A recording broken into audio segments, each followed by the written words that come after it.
The roar came first, deep, angry, metallic. Captain Ray Delaney ducked reflexively as the sound tore across the English countryside like a thunderclap. A plume of black smoke trailed behind the struggling fighter as it wobbled over the runway, coughing fire from its belly. Only when it flashed low overhead did he recognize the brutal silhouette of a Thunderbolt limping home from another savage mission over the Ruhr. God, not again, Delaney muttered, sprinting across the rain-slicked tarmac of RAF Bodny. The fighter slammed down hard, skidding across the runway in a shower of sparks. Mechanics and medics converged in a sprint. The engine, normally a thunderous beast, groaned to a dying stop.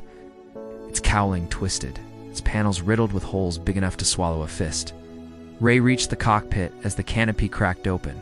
Lieutenant Eddie Romano, face streaked with oil and fear, forced a shaky grin. Held together, he rasped. Barely, but she held. Ray stared at the wrecked engine in disbelief. A miracle the bird made it back at all. A miracle with a name hardly any pilot knew hidden. Not in glory, not in squadron logs, but in forgotten factory paperwork. A quiet metallurgist. A man whose fingerprints were on every engine, yet whose name flew in none. His name was Dr. Samuel Hartman, and if the pilots of the 56 Fighter Group ever met him, they would have mistaken him for an absent-minded professor who had wandered into a machine shop by accident.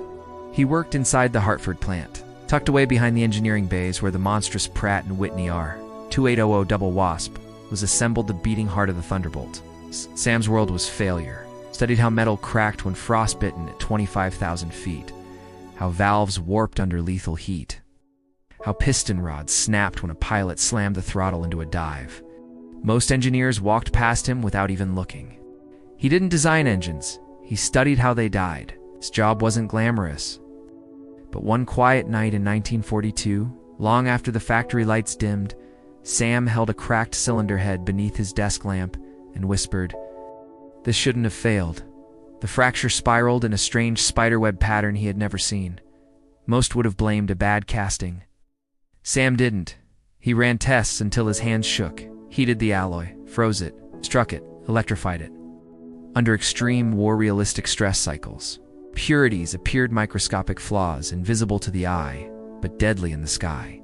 The alloy worked in laboratories. It did not work in war. And with the Thunderbolt pushing its engine harder than any fighter before it, these flaws meant one thing: pilots would die. Meanwhile, across the Atlantic, Captain Delaney knew nothing of alloys. His world was altitude, muzzle flashes, and the clawing terror of watching bombers burn. The Luftwaffe was adapting me, 19s climbing faster, FW-190s slashing into bomber formations like hawks. Thunderbolts had to dive through that chaos, guns blazing, trusting their engine to survive the fall. But engines were failing mid-dive. Ray had seen it, and he hated writing the letters home. Back in Hartford, Sam stood before a board of skeptical engineers.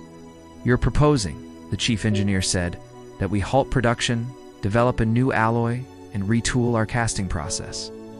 "During a world war?" "Yes," Sam said simply. "And you can prove the current alloy is fatal?" "No, not yet." Laughter, dismissive murmurs. The young engineer muttered. "Metallurgists always think the sky is falling." Sam left feeling smaller than ever. Weeks later, the sky nearly did fall on a test pilot named Jack Rourke. Sam watched from the field as Rourke took a Thunderbolt up for a high-speed dive.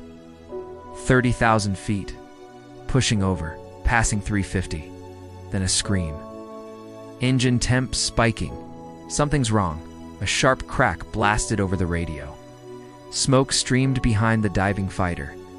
Rourke barely wrestled it to the ground, skidding violently across the field. He staggered out, furious.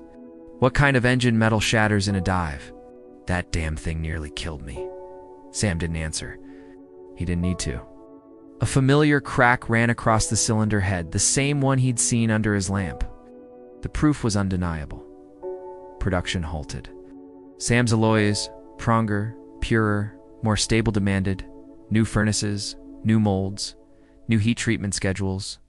Workers grumbled, managers whispered, but management trusted the data.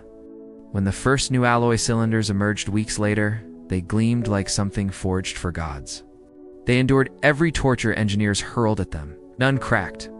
By spring 1944, these engines reached England. Ray Delaney sat in his new Thunderbolt, unaware anything was different except a small note in the paperwork, revised materials sequence. All he cared about was whether it could survive what he needed. During an escort to Berlin, the Luftwaffe struck like wolves. Messerschmitts dove on the bombers. FW-190s circled for the kill. Ray slammed the throttle forward, rolled inverted, and plunged after a 190 streaking toward the bombers. The airframe howled. The altimeter spun. His last Thunderbolt had nearly torn itself apart in a dive like this, but this time the engine held. Not just held, it roared. Smooth, furious, indestructible. Ray fired, tearing the 190 apart in a blossom of flame. Pulling up hard, he gasped. She's perfect. He didn't know who had given him this miracle. Months later, Sam read combat reports pinned inside the factory. P-47 returned with cylinder-blown apart engine, remained operational. Thunderbolt flew 200 miles with massive oil loss. Engine survived direct flak. Hit pilot landed safely. Then one report made him sit down, trembling.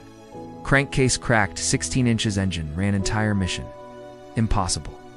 With the old alloy, it would have been fatal. His quiet breakthrough had made the engine a legend.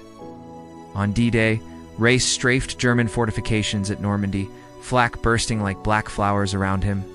A direct hit tore off a cowling panel, showering the cockpit in oil. Any other engine on Earth would have died instantly. His didn't. It snarled through the damage, carrying him home on raw, furious will. That night, he sat on his cot, staring at the wrecked panel. How did you stay alive? Months later, Ray traveled stateside to tour the Hartford plant. A foreman guided him through a casting bay where a quiet man in glasses studied a glowing cylinder under a lamp. Something about him felt familiar. What do you do here? Ray asked. The man hesitated. I help prevent failures. Ray laughed. Whatever you're doing, it's saving lives out there. He turned to leave, then paused. How did that engine keep running after a direct hit, do you know? The quiet man lifted the cylinder, its metal shimmering. A small change, he murmured. Purity, structure, stability. Nothing anyone notices. What's your name? Ray asked. The man looked up. Sam? Samuel Hartman.